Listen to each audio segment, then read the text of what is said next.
The dashboard clock blinked 11:57 p.m. as Daniel Cole eased his car onto Redwood Lane. Frost clung to the hedges. The moon hung like a pale coin above the cul-de-sac. He'd cut his trip short to surprise the two women he loved most. A small thing. A midnight knock, a laugh, a hug, warmth. Then he saw someone on the porch. A thin figure hunched on a wooden stool arms, wrapped around herself, breath turning to white mist. The porch light was off. The house glowed golden inside lamps on heat-humming security cameras, winking red. Yet the person outside shook in the wind like a paper reed. Daniel killed the engine so fast the headlamps died in a gasp. He was out of the car and up the steps in seconds. "Mom." His voice fractured. Helen lifted her head. Her lips were blue. Her gray hair, always pinned neat for church, had loosened into wisps across her forehead. A floral nightgown, thin summer weight clung to her legs. No coat, no shoes. Only thin slippers wet from the dew. "Daniel," she whispered, a tremor in the word. "You're home early. What are you doing out here?" He took her hands. Ice, not cool ice. She tried to smile. Rosa said the house needed fresh air. He glanced over his shoulder at the sealed door, the warm light glowing through the beveled glass. "She made you sit out here?" Helen's eyes flicked small and frightened. "She said the creams I use made the house smell. She said her friends are coming tomorrow. She said just until morning." The wind pushed under the eaves and moaned. Somewhere down the block a dog barked and fell silent. Daniel swallowed the rush of heat that reached his face and burned behind his eyes. He stood, pulled his mother gently to her feet, and wrapped his coat over her shoulders, the cashmere falling past her knees like a blanket. He hit the doorbell. Inside silence, then footsteps. Slow, unhurried.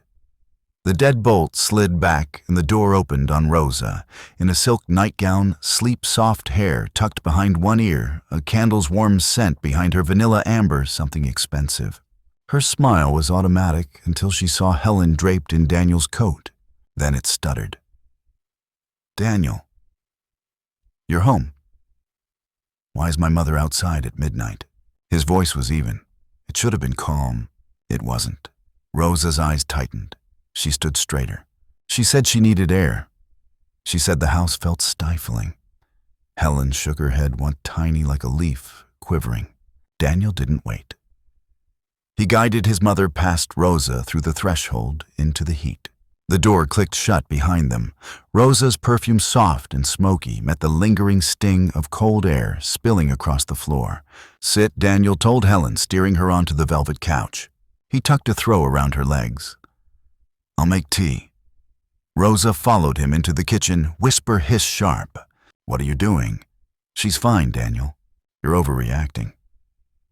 He paused at the kettle hands braced on cool marble. She was outside, in November, in her nightgown. "She likes the porch," Rosa said. "She watches the street. It calms her." Daniel stared at her and saw finally that he could not read her face. Not really.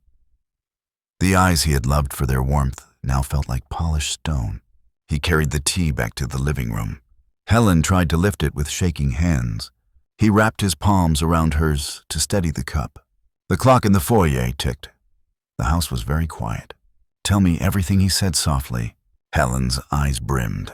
She looked past him, past the room, toward a door that seemed very far away. "Not tonight," she whispered. Daniel nodded. He would not push. Not yet. But someplace inside him cracked soundlessly like thin ice under a boot. In the morning light of memory, Helen was always moving, stocking grocery shelves before dawn, mopping a beauty parlor after closing, ladling soup at church on Sundays. Daniel remembered the sound of her keys, the soft clatter when she dropped them on the chipped bowl by their old apartment door, the smell of Tiger Balm, the way she counted tips beneath the yellow kitchen lamp, and then folded the money into a tea tin labeled college. When pneumonia came for him at 12, she pawned her wedding ring to buy the expensive antibiotics. When he got into the state university, 2 buses and a train away, she sold the small plot of land his father had left. "Land doesn't hug you back," she'd said, smiling with eyes that were red from crying so he could go without working nights. When everything finally turned, it turned all at once. The app went viral. Then an acquisition fell through and he kept the company. He became the face on magazine covers. Daniel Cole, the youngest CEO to take a health tech unicorn public. Photos in Navy suits. Photos with his arm around a governor. Photos on stages built of light. He married Rosa 18 months after the IPO. She was radiant in every room, a laugh like poured water. Photos that landed in glossy spreads. A family with a famous last name. She never once complained about Helen in Daniel's hearing. She bought Helen a silk scarf for Christmas. Posted a photo of the three of them at Thanksgiving. Blessed just her family first. And always had something fragrant burning in a cut glass jar. But small things changed. Helen stopped sitting in the living room during Rosa's book club nights. The old crock-pot chili Helen had made since Daniel was a kid was gently replaced with a private chef's sugar snap pea salad. The Tiger Balm jar went missing from the bathroom. A scented lotion sat in its place. When Helen shuffled too loudly in her slippers, a door somewhere upstairs closed. "Mom, how are things?" Daniel would ask on his way out to the car. "Good," Helen would say, and lift 2 fingers to his cheek in a blessing she'd made up when he was little. "Work hard. Eat." He believed her. Until midnight on a freezing Tuesday when he opened his door and found the person who taught him home locked out of it. The smart home's touchscreen showed the thermostat at a cozy 72. The security cams, neatly tiled on a wall monitor, showed the gleam of the foyer, the hush of the kitchen, the empty hallway upstairs. On the bottom right, a porch cam replayed grainy clips, Helen opening the door at 8:56 p.m. Helen stepping out with a hand to her chest. Helen sitting. Helen shivering. The porch light clicking off at 9:03 p.m. Daniel exhaled through his nose. "Rosa," he called not loudly. She appeared in the doorway, in a robe, eyes shadowed, jaw set. She glanced once at the monitor and then away. "We are not reviewing footage like this is a trial." "Why was the porch light turned off?" Daniel asked. She said it hurt her eyes. Rosa replied too fast. "Daniel, she's been difficult. The creams, the spices, the way the house smells after she cooks. I have friends coming, important people. I can't have everything reeking of my mother," Daniel asked. Rosa's mouth thinned. Of old, she said the word landing like a slap. In the living room, Helen coughed and set the tea down. The cup rattled on its saucer. Daniel went to her and knelt again as he had on the porch, his hands gentling the cup back into its ring of light. "We'll see Dr. Collins in the morning," he said, "just to be safe." "I'm fine," Helen whispered. Which meant, "Don't trouble yourself." "I don't want to make a scene." Daniel nodded, then turned when Rosa came to the threshold with a tumbler of water. "For Helen," she said. "We all want the same thing." He stared at the glass. "Put it down," he said, his voice very calm. Something flared in Rosa's eyes. "You don't speak to me like that." Daniel stood. "My mother was outside for 3 hours. That is how I speak when the person who gave me my life is treated like trash." "Trash." Rosa's laugh snagged. "Daniel, listen to yourself.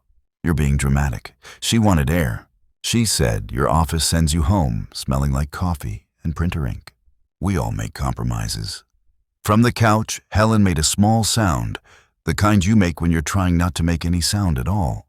Daniel looked at her, and the last of his restraint disappeared. "We're going upstairs," he said to Rosa. "We're packing your things." Rosa went very still. For the first time since the door had opened, fear showed. Then pride rose to meet it. "For what?" she asked, quiet, incredulous. "For the fact," Daniel said, "that this house will not be a place where my mother is humiliated." Rosa's chin lifted. "Try it," she said, voice low, "and see how quickly I can humiliate you back." "Is that a threat?" Daniel asked. "It's a promise." The room felt suddenly smaller. The house, which had always felt like ease, clean lines, warm wood glass that caught sunlight, now felt like a case that could not hold its pieces.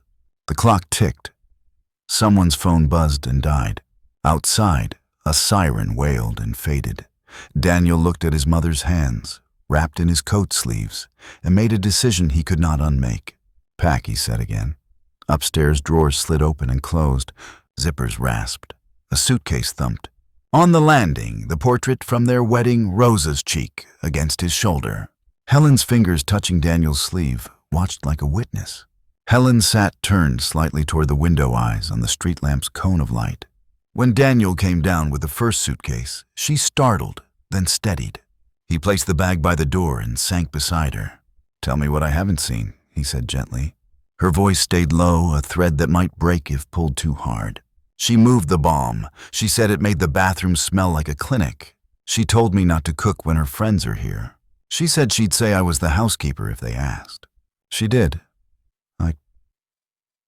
I didn't want to burden you, Dan. You looked so happy." "I didn't look," he said, and the admission burned.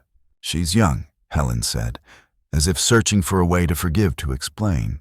"Maybe she doesn't know how we get old." "That's not youth," Daniel said. "That's contempt." Rosa reappeared, hair pulled back, a small bag slung over one shoulder. Her eyes were red angry, or crying, he couldn't tell. She set a second suitcase down hard enough to make Helen flinch. "Enough," Rosa said. "You've made your point." "I said I'm sorry." "You said I'm overreacting," Daniel said. "Those are different things." Rosa's control slipped. "Do you know what it's like to never have your own house?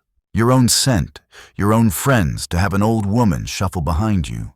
That old woman Daniel cut in, worked 3 jobs so I could buy this house. Sold her wedding ring to save me. Sold her land to send me to school. She gave me a life, and I put you in it. You don't get to decide she's an eyesore in her own home." Rosa's face changed. For a heartbeat, he saw something naked. Fear, yes, but also a longing, almost childlike, to be chosen above all else. "What about me?" she asked, and the question wasn't cruel. It was small. "Don't I get chosen?" Daniel looked at her. "When you choose kindness, I choose you. When you choose cruelty, I choose the woman who taught me better." Rosa's mouth trembled. "You'll regret this," she whispered. "Everyone will know. I will tell them everything." "Tell them this," Daniel said. "That my mother will never again wait on a porch at midnight." He picked up 2 suitcases. The weight steadied him. At the foyer, the wind reached through the slight gap as the door opened and pressed cold fingers to their cheeks. The porch lights snapped on, automatically flooding the steps with sterile brightness. Rosa stood on the threshold and looked back. Eyes moving over the foyer table, the framed photos, the little tray where she kept her rings at night. She wrapped her robe tighter, though she wore a winter coat now. "Don't do this," she said. One last shot fired from somewhere deep. "You can't throw away a marriage because your mother got chilly. You threw away the marriage when you threw my mother outside," Daniel said. Rosa's breath shook. She could still land a blow, he saw that calculation. But behind it was panic. Not about him. About her. "My parents will ask why," she said, voice wobbling for the first time. "What do I say?" "Say the truth," Daniel said. "Tell them you forgot what they taught you." She flinched like that was the cruelest thing he'd said all night. Maybe it was. He handed her the last suitcase and stepped aside. The night swallowed her in a gust of cold as she clattered down the steps, loaded the trunk, slid behind the wheel. The car idled, then the taillights bled red across the slick street and vanished. The doors shut with a hollow thud that went through the house like a drum beat. Silence. Then a soft sound, not from Helen, from Daniel. A sound like a kid who fell and finally let himself cry. Helen reached for his hand. "You chose right," she said, though. Her eyes shone. He nodded, but something raw kept sparking in him, lighting old rooms, realization that for months he had not asked enough, or looked hard enough, or listened close enough. That love can be loud, while cruelty is quiet, and the quiet thing gets its way first. "Tea," he said again, because doing something helped. Then bed, then Dr. Collins. He sat on the edge of the couch while Helen sipped. He tucked a second throw over her knees, set her slippers on the vent. She caught his sleeve. "Do you remember?" She asked, whisper laughing, "When you were 7, and we had that awful heater that blinked out in March. You slept in your coat. I told you it was an adventure." Daniel smiled wetly. You told me the secret of warmth is sharing blankets. That's right, she said, proud and teasing at once. We are sharing again. He nodded. We are. At 3:10 a.m., they slept Helen on the couch, Daniel in the chair beside her, one hand on her wrist the way he used to sleep in hospital rooms when developers pulled all-nighters and he crashed under a conference table. The house hummed and clicked. Wind skirted the gutters and went on. The doorbell rang at 8:02 a.m. Daniel jolted awake, neck aching. He opened the door to Dorothy, their neighbor, 68 retired music teacher, the kind of woman who waves at every passing car. I heard voices last night, she said, worry bright in her eyes. Is Helen all right? She will be, Daniel said. Thank you for asking. Dorothy stepped in and went straight to the couch. Oh, Helen, she said, kneeling to put both of Helen's hands in hers. You come to my house next time you're cold. You bang the door. I don't care if it's midnight. Helen's face quivered around a smile. One night felt like forever. Dorothy looked up at Daniel. If she was out there for hours, you call her doctor now. I have an appointment at 10, he said. We're going. At Dr. Collins' office, the nurse clucked at the story and scolded them with affection. Blood pressure, a chest, listen, a throat swab, just in case. You're lucky, Dr. Collins said, stern and kind. No pneumonia, no frostbite, just a chill that needs blankets and sanity. Back home, Daniel made oatmeal the way Helen liked it, milk, a little salt, a spoon of butter, a sprinkle of sugar, because she'd earned it. She ate slowly, hands warmed around the bowl, and watched the kitchen like it was a theater, the kettle puffing the sunlight, shifting along the stone counter her son, moving with a careful attention she recognized from when he was small, and arranging his action figures by color. In the afternoon, the doorbell rang again. Daniel glanced at the camera, Rosa, on the porch, eyes raw coat buttoned to her throat. He debated. Then he opened the door, kept his body in the space. She looked past him at Helen with something like shame and something like anger fighting in her face. I told my parents, she said. They told me to come apologize. Then apologize, Daniel said, not unkind. Rosa stepped just inside hands, folded a student called to the front of the class. Helen, she began, voice small, unfamiliar. I was wrong. The word stuck. I was wrong. I was embarrassed about stupid things. I was cruel. I'm sorry, silence. The apology hung in the air like a bird that hadn't decided where to land. Helen's eyes filled. Thank you, she said, simple. I accept your apology. Rosa's shoulders sagged just an inch. Then she looked at Daniel with hope she tried to hide. Can I come home?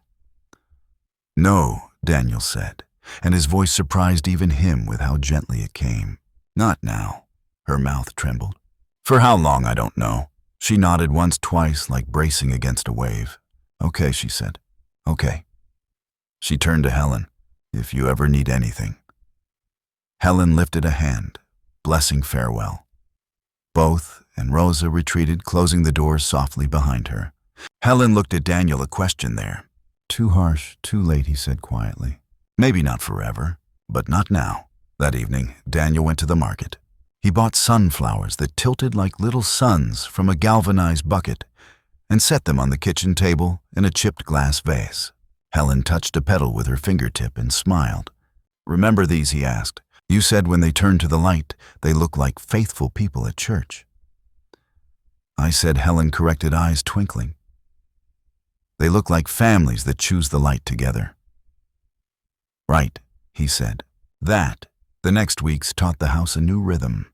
Without Rosa's perfumed candles, the place smelled like coffee in the morning and garlic at night.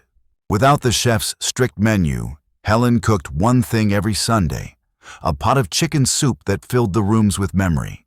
Daniel worked from the dining table instead of his office, sometimes taking calls with his laptop propped on cookbooks, while Helen folded towels and hummed hymns under her breath. The neighbors came by with pies, flowers, the names of handymen who could rehang a door and make it feel like something had changed. Dorothy showed up with sheet music and a tin of butter cookies that tasted like Denmark and childhood at the same time. One evening, Helen shuffled to the back patio in her slippers with a little packet of seeds. We can try, she said, kneeling with a soft noise and pressing sunflower seeds into the cold dirt. I've grown them in worse places. Daniel hunkered beside her, pressing his finger into the earth as if he were 10 again. Remember when we planted those in the alley behind our building? They came up crooked and still looked like Glory. Glory doesn't mind crooked, Helen said, and patted the earth smooth. Sometimes in the late blue of winter evenings, the doorbell would ring, and Rosa would be there again, cleaner face, quieter voice, apology, laid like a small offering in her hands. Sometimes Daniel let her speak to Helen for a few minutes. Sometimes he did not from spite. From a slower thing, the belief that trust grows like anything planted down, not up in secret first. A month later, Daniel found a box at the door with Rosa's neat handwriting. Inside, Helen's tiger balm. A new jar unopened, and the old jar she'd found at the back of a drawer. A scarf Rosa had bought that first Christmas. A note in cramped pen. I threw out the wrong things. I'm trying to learn what to keep. No plea, only that. It was the first thing Daniel didn't throw away. On a late afternoon, brushed with gold, Daniel and Helen sat on the back steps and watched the first green spears push up through the garden bed. The air had that early spring bite that makes your lungs sting and your heart lift at the same time. I keep thinking Daniel said about the porch. Helen nodded. Me too. I keep thinking he said how a house keeps warm if the door stays open. But open to whom matters. Helen smiled. Doors teach as much as people do. He laughed, surprised by the truth of it. You always say something that sounds like a proverb, and then it is a proverb. I've lived long enough to steal from the good ones, she said, and nudged him with her shoulder. He grew quiet. I didn't see it. You see it now. I should have before. We always should have, she said, kind, but unsparing. That's why people get more chances. He breathed out. Do we give Rosa another one? Helen looked toward the little green points marching in a row. Let's see if the sunflowers come up. If we can keep them alive together, perhaps we can keep harder things alive too. He nodded. That seems fair. 2 weeks later, the house brimmed with quiet industry. Windows open, music low, a pot on. Daniel set 3 bowls on the table, out of habit paused, put one back. His phone buzzed. Dorothy choir practice moved to Thursday, and he replied with a thumbs up. He stepped outside. The sun was soft and forgiving along the fence. In the garden, green had become gold petals unfurling like small suns.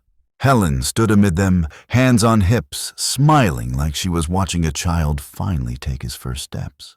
Look at them, she said. He looked. The flowers turned not in unison, but together toward the last clean light of day. It was a sound that would once have tightened his shoulders. He didn't flinch now. He opened the door to Rosa, who stood without luggage, without perfume, thick enough to name, without the old tilt of her chin. She held nothing but her hands. I saw sunflowers in the median, she said, voice careful. They made me think of Helen. Can I apologize again? Not for you to accept anything. For me to mean it. He thought of the porch at midnight, of a coat around thin shoulders, of a night where a line was drawn because it had to be. He thought of seeds in cold dirt, of how long roots take to choose a direction. Come to the garden, he said, and stepped aside. Help us water. She blinked surprised, then nodded and followed him through the cool hall that smelled like soup and lemon oil, and nothing that needed hiding. Outside, Helen turned. Rosa stopped at the edge of the bed and lifted the watering can Daniel offered.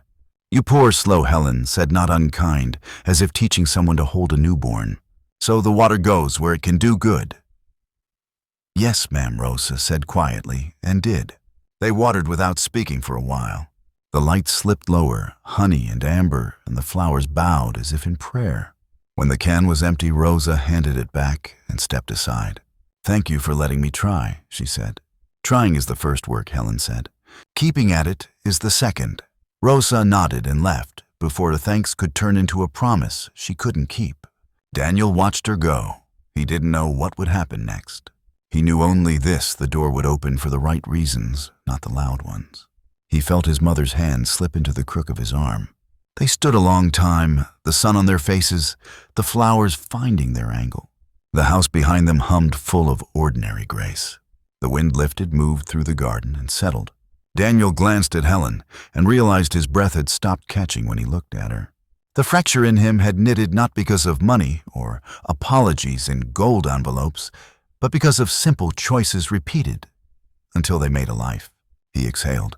"You hungry always," Helen said. "Soup always." They went inside together. On the counter, a note he'd written to himself after a therapy session months ago lay under the magnet, "Honor what got you here. Protect who kept you alive." He smiled, lifted it, and stuck it where it wouldn't be missed again, the inside of the cabinet with the bowls. As the ladle dipped and steam rose, and the house filled with the sound of soup finding its way into bowls, the last of the sun slid off the sunflower petals and left them still turned toward where the light had been. It didn't matter. They remembered. So did he. And that was enough light for the night. A fortune is only as worthy as the love it shelters. Honor the hands that built your life. Keep your door open to mercy and closed to contempt. Turn to the light together.